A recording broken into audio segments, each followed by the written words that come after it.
querido amigo Enrique López Arce, y le voy a contar un poquitito. Él es bastante conocido, pero siempre es lindo contar las cosas buenas de los amigos. Él es exdirector nacional de empleo, exdecano también de Ciencias Empresariales y Económicas de la UPAP, es director de carrera de la Universidad Americana también, tiene 20 años de docencia universitaria, escribió varios libros de área comercial, tiene maestrías en gobierno, en gestión de capital humano, una persona bastante formada, diplomados en planificación, en gerencia financiera y bueno, un sinfín de seminarios. Y yo particularmente quiero contarles que lo conocí en el campo de batalla, defendiendo a rajatabla la generación de empleos, consiguiendo empleo para los amigos, para los conciudadanos. Ese es Enrique López Arce, así que acompáñame, vamos a disfrutar de esta charla con un experto en la teoría y en la práctica. Acompáñame.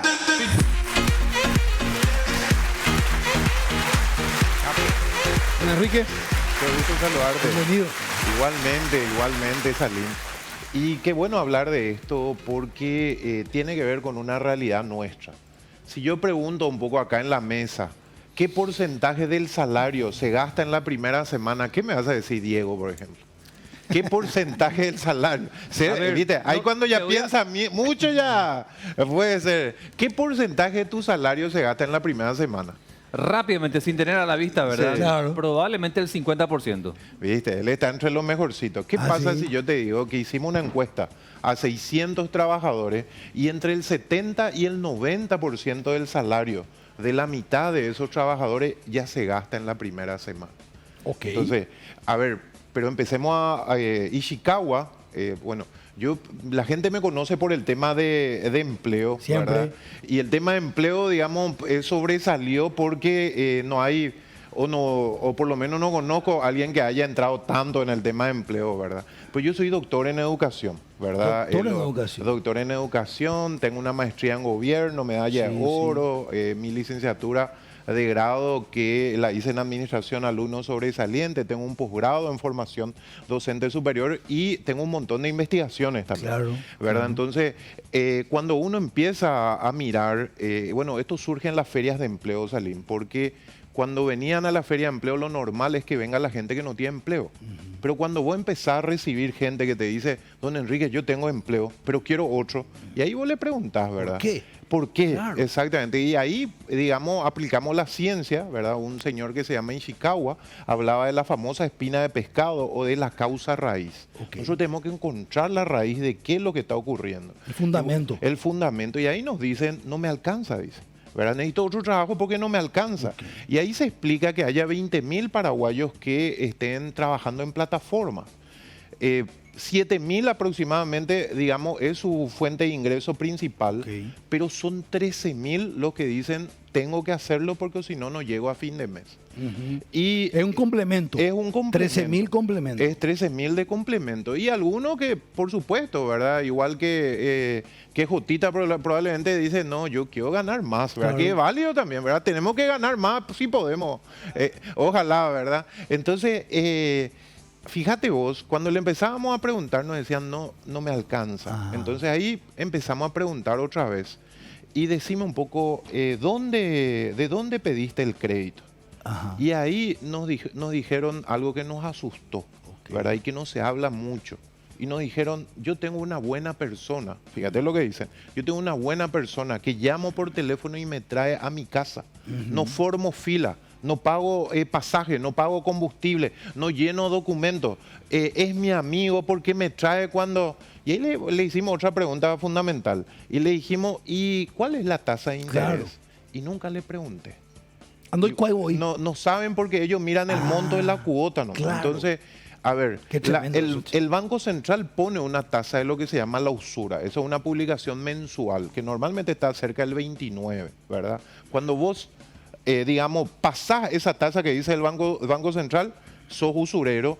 Y las entidades controladas por el Banco Central se aseguran de que no se pase esa tasa. Ok. Pero cuando vos te vas a ese... Anual, aclaremos. Exactamente. 29 anual. Exactamente, 29 O sea que anual. estamos hablando para la gente, porque la usura son préstamos cortos, ¿verdad? Son préstamos inclusive diarios. Claro, entonces estamos hablando más o menos de un 2,5 mensual, ¿verdad? Así mismo. Y es triste porque cuando vos mencionás eso y vos le preguntás, por ejemplo, a la gente del mercado, de los Sí. diferentes mercados, y ellos prestan y devuelven otra a la tardecita, son préstamos diarios, y ahí la tasa no es controlada por el Banco Central. Entonces, nuestra primera recomendación es, por favor, yo sé que hay burocracia, tenés que irte, tenés que buscar dónde estacionar o pagar el combustible, Sí. pero en primer lugar, a vos no te alcanza porque estás pagando intereses altos, ¿verdad? Entonces, andate a ese lugar supervisado por el Banco Central, que se llama Banco Cooperativa, OCDE o otorgante de Sí. crédito dinerario, financiera, pero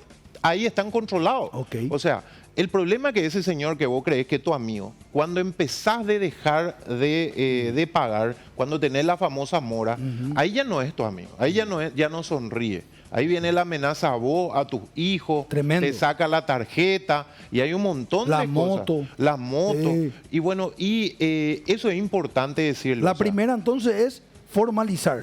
la primera es andar, sacar tu crédito En un lugar de formalizado. entidades exactamente supervisada por Banco Central. Ok. Segundo, y esto es muy relevante también, cuando uno analiza este tema de la mafia de los pagarés, que a nosotros nos preocupa que se satanice el pagaré. Pues el pagaré fue usado en todo el mundo, ¿verdad? Y el pagaré no tiene la culpa. Claro. O sea, el culparle al pagaré es tipo un homicidio y vos le querés llevar preso a la pistola, ¿verdad? ¿Y cómo la pistola usó alguien? Ven a quién usó. Y el problema, Salí, es que en un porcentaje alto, fíjate que dentro de los que más denuncias tiene un Vanessa comercial, que no es supervisado, que es un lugar de usura, evidentemente es usura, no está autorizado, ¿verdad? Y los muchachos se iban y sacaban, y ahí viene el otro dilema. Hay pagarés, hay casos de personas que sacaron un colchón por 500.000 guaraníes y después le completan el pagaré por 50 millones. Y eso porque firma en blanco el pagaré. En el desconocimiento nuestra gente firma sin fecha. Entonces, pagaste ya 10 años Claro, atrás, pero no le imagínate. pusiste fecha y de repente te aparece el pagaré, que es un documento que tiene vida. Claro. O sea, la gente dice, no, espera un poquitito. Sí. Yo ya tengo mi recibo, pero el recibo no Claro. mata al pagaré, ¿verdad? Pero entre paréntesis, sí. doctor, qué terrible, qué miserable Sí. la persona que le estafa a un trabajador que pagó tanto tiempo su deuda y le estafa con un... Tenés que ser miserable para hacerlo. ¿eh? Tenés que ser miserable, así mismo. Y Sí. se aprovecha de la necesidad del humilde. Terrible. Pero vamos a imaginarnos que no. Bueno, atención.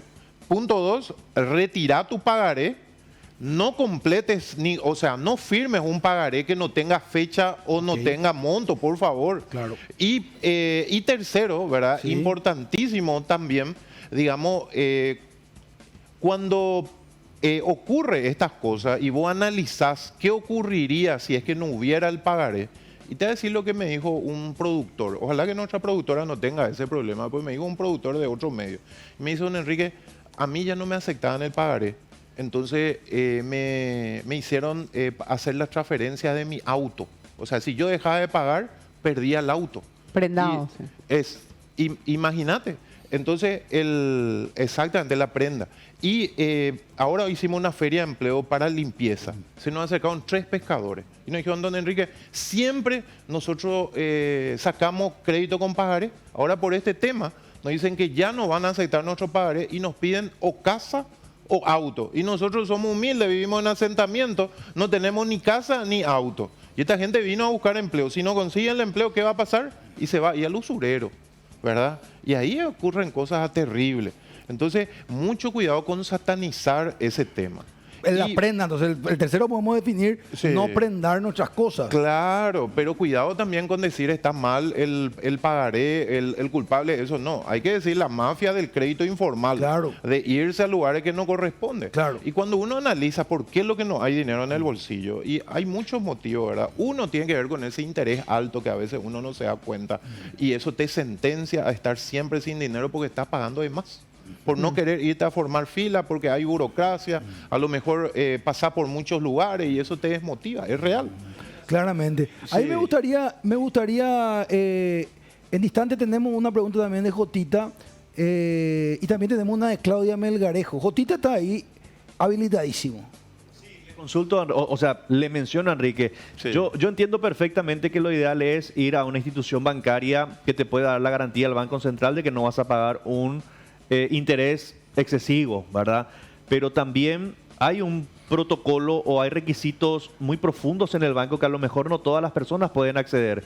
Te piden, por ejemplo, los 6 últimos IVA y a lo mejor esa persona no trabaja con factura, no tiene IPS, trabaja como, qué sé yo, particular, no emite factura, está en un mercado, entre comillas, negro. Y segundo, yo creo que el principal factor o el principal motivo por el cual a muchísimas personas no le alcanza el dinero es porque no puede acceder a los servicios básicos del Estado que debería proveer. Llámese educación, una escuela pública gratuita, en buenas condiciones. A mí me encantaría mandar a mi hijo o a mi hija a un colegio público sin tener temor de que se le caiga el techo encima, que pueda estar en un buen pupitre. Ahí ya tenés que gastar en un colegio privado. Salud, tengo que pagar un seguro médico para mis hijos. Ahí vuelvo a derogar un dinero para el seguro privado de mis hijos, mío y de mi familia.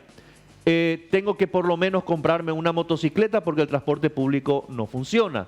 Entonces, si se hace un arqueo de lo que gastan las personas por los servicios que el Estado no provee, yo creo que ahí vas a tener un margen muy importante de dinero que las familias terminan dando a instituciones privadas porque lastimosamente no encuentra respaldo del Estado.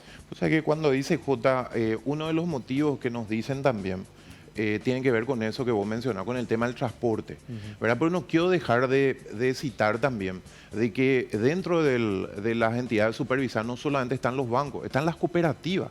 Y la cooperativa no te pide IVA, podés hacer sobre tu caución, sos socio y te dan un porcentaje de tus ahorros. O sea, hoy las cooperativas son una alternativa. Y tenés las OCDE también, que son otorgantes, que son las anteriores casas de crédito, que digamos están controladas, supervisadas, te cobran de más y y le va a bajar la caña y le van a multar. Entonces, por un lado, coincido con él porque cuando nosotros preguntamos por qué no te alcanza, empiezan a decirnos y a escribirnos principalmente lo del transporte. No tengo transporte, entonces tengo que usar Vol, ¿verdad? Hay mucha gente que le tiene miedo a la moto, ¿verdad? Entonces tengo que usar Vol y ahí encarece y a fin de mes no tengo. O sea, yo coincido con Jota que este tema del transporte nocturno, por ejemplo, este tema del búho es un golazo, hermano. Nosotros cuando yo estaba como director nacional del empleo, hace unos cuantos años, ya creo que más de 10, nosotros lo primero que hicimos fue eso, porque la gente nos decía, don Enrique, quiero trabajar, me seleccionan, pero no tengo cómo irme a mi casa. Y no puedo pagar, que es lo que dice Jota, no puedo pagar el Vol, no puedo comprarme la moto, o tengo miedo de la moto. Entonces, lo que hay que entender también, y esto es muy importante porque educación financiera y otro punto relevante, Salim, a nivel mundial, el nivel de endeudamiento tuyo, el que podés pagar, está entre un 30% lo óptimo y hasta un 40%. O sea, el que gana salario mínimo, la cantidad de su cuota no debería ser mayor a 900.000 guaraníes. Entonces, eso no nos enseñan. Máximo, ¿verdad? Exacto, depende de la entidad. Claro, tenemos ahí una serie de preguntas. El panel está. Este tema, lo que pasa es que vos tocaste más que tocan a la ciudadanía, mi querido Enrique. Claudia Melgarejo. Bueno, más que nada me gustaría saber si dentro de esta encuesta que hicieron, doctor López, está contemplado cuál es la causa principal para este sobreendeudamiento. ¿Es porque el sueldo es insuficiente? ¿Tiene que ver con la falta de educación financiera mayormente? ¿O tiene que ver con esta presión social? Porque en el sentido del consumismo, porque hoy de verdad que hay un consumismo mucho mayor del que tenían nuestros papás, del que tenían nuestros abuelos, y si bien te hace la vida mucho más fácil, ¿verdad? Mucho de lo que compras, también eso yo me imagino que acentúa el tema del sobreendeudamiento. Y por otra parte, me gustaría saber si dentro de esto está contemplado también, si se llega a conocer si es mayormente funcionario público o si es un profesional independiente o qué tipo de trabajador es el que está más endeudado. Excelente. Bueno, vamos a lo primero, ¿verdad? Evidentemente influye porque no nos prepara. Mira, yo te digo mi vida que a lo mejor el ejemplo sirve para mucha gente. Cuando salí del colegio recién, empecé a trabajar y viene la tentación, querés el celular de último modelo que ve en la tele Claro. y no te enseñan de que, espera un poco, todo es por proceso. Va a llegar un momento que vas a poder comprarte el celular, pero vos querés adelantarte. Sí. Entonces, influye lo que dice. Claro. Ahora, los parámetros de las entidades que te dan el crédito, las formales, las que están supervisadas, tiene ese parámetro que dijimos, entre el 30 y el 40%. Ahora, ¿por qué si tiene ese parámetro hay gente sobreendeudada? Y lo que pasa es que ahí está el negro, ¿verdad? El que está en negro no te cuenta, Obvio. nadie sabe. Entonces, vos te vas a la entidad y dices, pero este no tiene cuenta, así que con el usurero tiene todas las cuentas. Entonces, ahí no alcanza a Da fin de mes. cuatiaín, como se Entonces, dice. el principal Claro. problema, querida Claudia, de nuestro punto de vista, sobre estos 600, estos son privados. Yo solamente me encargo del empleo privado, ¿verdad? Entonces, la investigación hicimos con el empleo privado. Con los públicos, en mi época ya teníamos problemas con los maestros, ¿verdad? Ya cuando era yo funcionario, servidor público, ya los maestros no pedían socorro, ¿verdad? Con este tema que hoy explota. Y ahí lo que hay que entender es que específicamente, si es que nosotros nos fuéramos a la legalidad, y ahí está la informalidad laboral también, ¿verdad? El 62% con informalidad laboral. Nosotros tenemos que enseñar la educación financiera, tendríamos que darle más acento, enseñarle a la gente, pero sobre todo ayudarla ahora. No es enseñarla porque ya los muchachos están endeudados. Entonces, ¿qué es lo que hacemos? Y bueno, lo principal es ir saliendo de eso, ¿verdad? Ir saliendo de eso y entrar en la formalidad. O sea, ya no te vayas al usurero para que te quede algo más de dinero. Lo de Jotita, yo veo un esfuerzo, porque es cierto lo que dice Jota. Cierto. Si es que tuviéramos mejores servicios, ahí también sobraría dinero. Va a sobrar Si más. tenemos el transporte, sobraría, ¿verdad? Yo veo esfuerzo grande de esa parte por el tema de los buses nocturnos, un ejemplo. Hay cosas que están mejorando, pero muy, muy despacio y deberíamos ponerle más velocidad. Más aceite. Más aceite. Y por otro lado, digamos, respondiendo plenamente a lo que decía Claudia, si es que tenemos que ponerle una numeración a cómo hacemos para que haya más dinero en el bolsillo de la gente, yo diría, empecemos conociéndonos, ¿verdad? Nadie puede saber cuánto gasta de más si no sabe cuánto es lo que mete, ¿verdad? Entonces, los muchachos, el problema con los muchachos es que de repente gastan, queremos, y de alguna manera, digamos, nuestro ingreso es limitado. La gente habla de un 50, un 30 y un 20 salimos. Muchos especialistas. 50 es tu día a día, ¿verdad? Ese es tu día a día, 30% de tu cuota, ¿verdad? La operativa, irte, pagar, se te fundió el uniforme, comprar otro uniforme, digamos un 50% de tu salario para el día a día, ¿verdad? Un 30% para pago de cuota, que es normal. El crédito en sí es bueno, no es malo estar endeudado. El problema es cuando te sobreendeudas y cuando ya no pagas. Y ese 20, y aquí yo pongo sobre la mesa algo que va a generar muchísimo debate. Acá me ¿verdad? preparo ya. Acá prepárate porque depende esto si vas a dormir en tu cama o en el sofá. Ah, la ¿verdad? pistola. El 20% es para darte los gustos, ¿verdad? O sea, te Sí. mereces, ¿para qué es lo que trabajas si no te vas a dar los gustos? El 20% de tu salario. El problema es que, Diego, los muchachos 40, 50 y esos gotitas meten. Y acá pongo la pregunta difícil. ¿El salón de belleza es un gasto o es una inversión? Cuidado con lo que van a responder. Dependiendo. Dependiendo. Tenemos que jugarnos, Jota, acá. No. Y no, pero Vos sos mi vocero, sería. claro, es real. Es real. Porque si uno trabaja con su imagen, Ahí está. ir, por ejemplo, a una peluquería, o las mujeres, por ejemplo, Claudia, tiene que estar presentable para estar frente a la pantalla. Yo a la barbería, coste que no voy mucho, pero ahí es una inversión. Ahí tenés que... Ahora, si la patrona te pide, es una obligación también. Ahí zafó. Ahí habló el más Ahí zafó. dominado. No, digo. Eso se llama Me sabiduría. contó un amigo. Sabiduría. Me contó un amigo. Sí. No, Y es una inversión también. Es una ¿eh? inversión. Es una inversión para dormir tranquilo, sí. ¿verdad, Claudia? No Para sé estar si tranquilo. para dormir tranquilo, pero me imagino que es más lindo que, no sé, que tu Sí. pareja se arregle, que vos te arregles los dos, ¿verdad? Como un Sí, te levanta la autoestima Pero sí de hay que pago. decir de que se gasta mucho en peluquería y hay gastos que vos decís, Dios mío. Yo en ese sentido agradezco que no tengo hijas nenas porque iba a ser un presupuesto aparte. Tengo hijos varones. Yo te quiero dar una consideración. Sí, claro Yo que sí, coincido plenamente contigo, mi querido Enrique, y quiero cerrar esto para hablar de otra cosa que quiero preguntarte, porque de los empleos que vos sos un apasionado. Ahora, el promedio del ingreso de la población paraguaya es 4 millones y monedas, Upa. como familia. Como familia. Como familia. Entonces hay una realidad, ¿verdad? Para vivir necesitas 150% más o menos, ¿verdad? Por lo que decía Jotita, y ahí podemos debatir bastante. Entonces yo veo, y no tiene que ver con mi deseo, Sí. tiene que ver con lo que yo observo. Sí. Yo observo de que hay un mercado, una demanda Sí. de préstamos. Eso es claramente. Yo creo que ahí hay que ver cómo formalizar que las entidades bancarias o financieras bajen un poquito, se adapten un poquitito a la necesidad y ese mercado se formalice, porque ese mercado no va a desaparecer por una cuestión de la demanda. Vos sabés cómo es el libre mercado. Así La mismo. demanda existe, la gente necesita la plata para llegar a fin de mes y bueno, entonces lo que hay que hacer es salvarle a esa gente y esos abusadores que cobran un 200% de interés desaparezcan Así del mismo. mercado, ¿verdad? Bueno, yo creo que la pregunta aplica mucho. Nosotros tenemos 500.000 personas que son jornaleros. Imagínate. 500.000 personas que viven del día a día. Construcción, por ejemplo. La famosa ¿verdad? changa.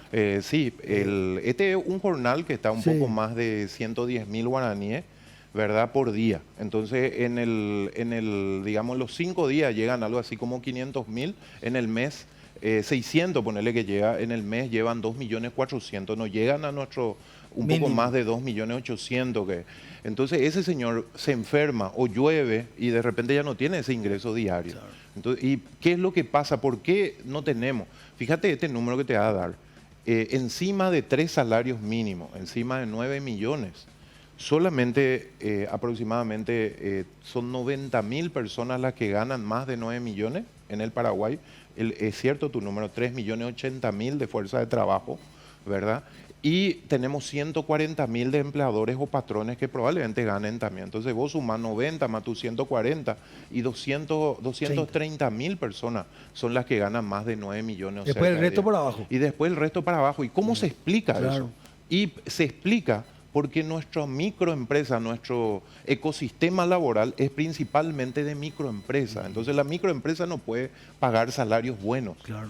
Y cuando vos mirás, pero ¿dónde están los buenos salarios? Y los buenos salarios están en las industrias, en las empresas grandes. Que 10% nomás de la fuerza de Y trabajo. fíjate, nosotros tenemos encima de 500, desde 501 trabajadores, tenemos solamente 90.000 paraguayos trabajan en esas empresas encima de 501 trabajadores. Nada. Y entre 101 trabajadores y 500 trabajadores, 140.000 nomás trabajan. Entonces, y el resto todito mediano con mediano, pequeño y micro. Entonces lo que tenemos que hacer, y yo creo que se está haciendo un acento en apoyarle a la micro para que la micro pase a la pequeña, después a la mediana y buscar qué podemos hacer y buscar formalizar, porque lo que se merece el paraguayo es no tener que rogar a fin de mes Claro. por ese salario, que le paguen bien, empresas formales donde no tenga que estar reclamando.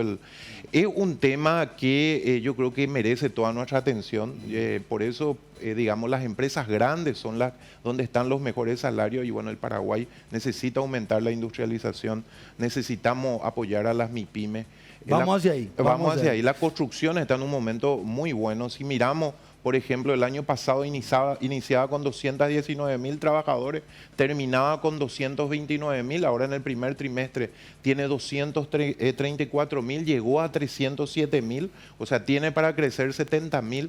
La industria por la coyuntura internacional está dura, está estancado por el tema de la guerra entre Estados Unidos y China, de los aranceles. Afectó eso. Exactamente, tenemos una disminución de la exportación porque la gente dice, vamos a esperar a ver qué es lo que pasa. Y la industria empezó con unos números, el inicio del año, termina, con prácticamente los mismos números y ahora disminuye unas décimas, pero está estancado. Claro. El comercio mejora, ¿verdad? En el comercio, cuando miramos el IPS, digamos los asegurados del IPS, lo que más mejora es el comercio. Pero cuando miramos los números macro, digamos, hay una disminución en el comercio. ¿Cómo se explica eso? La formalización. Y, se explica porque vienen los argentinos. Antes nosotros no íbamos a la Argentina, ahora Claro. los argentinos vienen a Paraguay y no se van al mercado 4, se van a los shopping, se van a los hoteles. Entonces el comercio está haciendo de que los locales formales les vaya bien. Pero en sí, digamos, al paraguayo le cuesta todavía y se queja mucho de la canasta. ¿verdad? Entiendo. Enrique, mira, te respeto, te valoro mucho, tengo que cerrar, pero sin antes recordar a cuántas personas gestionaste trabajo, mi querido amigo. Qué mucho que trabajaste será. Contá un poco, doctor. Y bueno, cuando estaba en el gobierno teníamos un equipo, teníamos un poco más de 40 personas. Pasamos de 2, 3 ferias de empleo que se hacía al año a 50, 60, ¿verdad?